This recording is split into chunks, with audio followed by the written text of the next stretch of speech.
हम में से प्रत्येक के बारे में कई स्पष्ट चीजें हैं जो स्वाभाविक रूप से मौजूद हैं, क्योंकि वे हमारे डीएनए में हैं।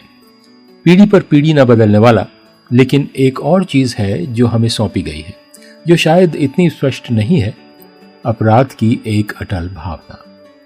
मैं हूं क्रिस्टोफर सिंह और एक बार फिर से आपका आज के ताजा कार्यक्रम में स्वागत है। अब इस बिंदु पर आप स्वयं सोच रहे होंगे कि मैंने कभी किसी चीज के लिए इतना दोषी महसूस नहीं किया। यह सच हो सकता है, लेकिन जिस तरह से हमारी सोच पुराने दिनों से बदल गई है, एक ऐसी दुनिया में जो तेजी से व्यक्तिवादी और आत्मलीन होती जा रही है, मुझे आश्चर्य होगा अगर आपने ये महसूस नहीं किया है, कम से कम समय समय पर एक अपर्याप्तता की गहरी भावना जो अपराध की उसी जड़ से आती है, बस एक अलग स्वाद के साथ। उसका एक कारण है। ऐसा इसलिए है क्योंकि पाप का दाग, ईश्वर के प्रति विद्रोह का दाग भी पीढ़ी दर पीढ़ी हम पर लगा हुआ है। मामले का तथ्य यह है, जैसा कि बाइबल में लिखा है, रोमियो उसका 3 अध्याय और 23 वचन में, सभी ने पाप किया है और परमेश्वर की दिव्य महानता को साझा करने के लिए पर्याप्त अच्छे नहीं है।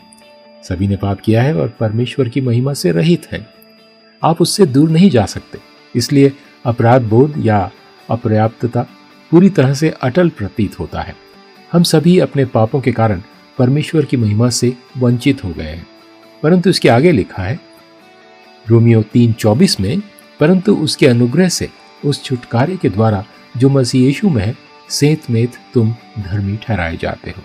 परंतु उसके अनुग्रह से उस छुटकारे के द्वारा जो मसीह यीशु में है, सेंतमेंत धर्मी ठहराए जाते हैं।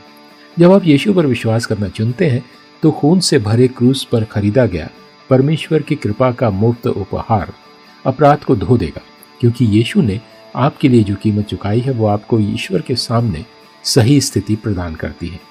ये वो मुफ्त उपहार है। हम ये कैसे जान सकते हैं? क्योंकि ये परमेश्वर का ताज़ा वचन है आज आपके लिए।